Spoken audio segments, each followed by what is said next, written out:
मु भारी दुखित सरकार उत्साहित अच्छा किंतु मोरी राज्यर षष्ठ श्रेणी झील नवम श्रेणी झील दशम श्रेणी झील माने गर्भवती केमती आई से प्रश्न उत्तर मु पाऊ एवं 60,000 रु ऊर्ध महिला शिशु निखोज अच्छा कई खोजुना मु व्यतिव्यस्त हो मोर शांति मु रही पारना 1600 नारी निर्यातना ए 8 मास भितर से भितर 60 गैंगरेप हो गला 5 वर्षर झील को उठे नहीं गण दुष्कर्म करी मारी दे गर्भवती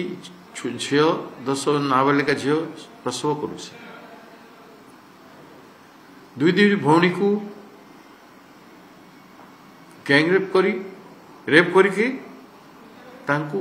झुले दि जाए बस रु उठे नहीं करी 12 वर्ष 13 वर्ष झील को गण दुष्कर्म करी जले देइछन्ति तार कंकाल को फिंगी देइछन्ति कुआरे मु शांत न मधुबाबू शांत ना ये सब जो चली राज्य रे से को हिसाब रे आमे मधुबाबू भलिया जे ओडिसा निर्माता जे ताले ताले कथा कथारे तांकर कविता छଳରେ लेखनी छଳରେ ओडिया समाज को चेतावनी देइछन्ति आज जो परिस्थिति चली मधुबाबू कहते तोहर जननी वीर प्रशमित धूली रे पड़ी देख जन समाज रे एवं मध्य किपरि देख मुख how you are showing your face तो तुम मुह कौन देखो मधुबाबू को जयंती पालन कर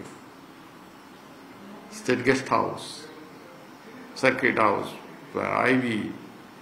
सेक्रेटेरिएट असेंबली सज्जित हो जाए मंत्री माने तमाम पदमस्त अच्छा मुख्यमंत्री मु जाने से गुलाम ना मुख्यमंत्री राज्यर जो भाया व्यवहार कर शासन प्रणाली डिक्टेट करा जाउछि तांको ऊपर से काम कर एवं से कहते मंत्री माने कहते नारी गोटे इश्यू नुह जो हाउस कमिटी करा जिवो जदि नारी इश्यू नुह तेरे भोट पाइबा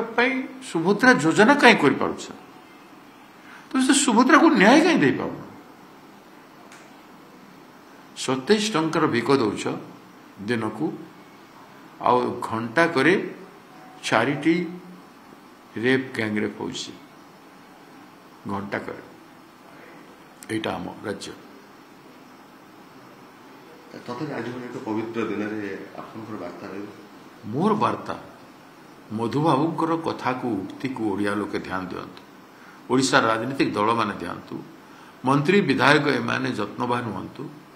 जे ओडिशा निर्माता को जदि टिके भी सम्मान करुछ मधुबाबू को से कही स्वार्थरन दिवस कथा कहते भी कहते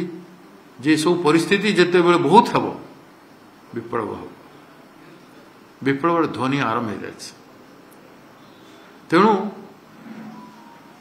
निजर कर्तव्य समस्ते करते मानव समाज प्रति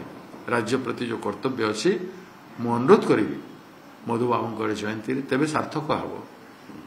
जदि समस्ते उचित कर्म करेंगे।